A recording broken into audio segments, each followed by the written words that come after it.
ay ndaro belang e hino do alaji makanera kake alaji makanera kake yi'e yawe ete général Dumbuya ko kanko wawata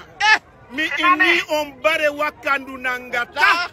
ko holi ko meden yawi dum fulfulɓe ɓen inni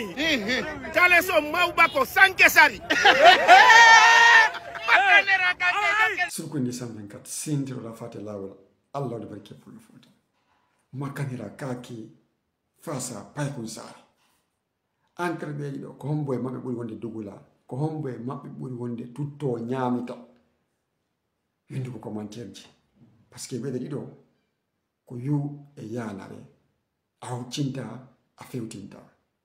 mi yaali fenoɓe mi yaali ɓe respecta konngol mum mi yaali anduɓe haaju mum hewti ɓeɗe ɗiɗo ɓeɗo duwa nomede le plus grand menteur de la Guinée ɓe ɗiɗo ko ɗum ɓe duwa nomede sayno a yi siga ɓeɗo la windugo ɗo commentaire ji kadi kala min mo mi yaali wayi makanira noon makanira ala mo anda makanira no ɓuri doñorgal siga ɗo nawi anda ko faala anda dignité mum ko siga ɗi piɓi ɗo watta ma siga ɗo nawi imo dowa andugo place mum imo dowa andugol ko waɗa wayi si duuɓi ɗin avance iɗa dowa andugol ko waɗa kono fena han fenita mais c'est pas possible no hulɓini huura kadi ɗum ɗo hara fammi mum non de fayi mum ɗo no andi ko waɗe fenade woni no andi ko fena ɗum kadi mais c'est incroyable pay ko sari kan on no kadi ɗe gandi mo ala mo acci ɗo o yenni ministre ɓe Dumbuya ɓen o yenni Dumbuya ala mo acci ɗo hande ko kanko e Dumbuya wondi hande kanko e Dumbuya jaɓɓodiri